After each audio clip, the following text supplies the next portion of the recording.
أأنتم أشد خلقا أم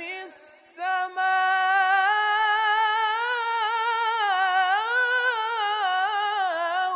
بناها رفع سمكها فسواها وأغطش ليلها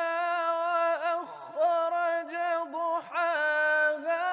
والأرض بعد ذلك دحاها أخرج منها والأرض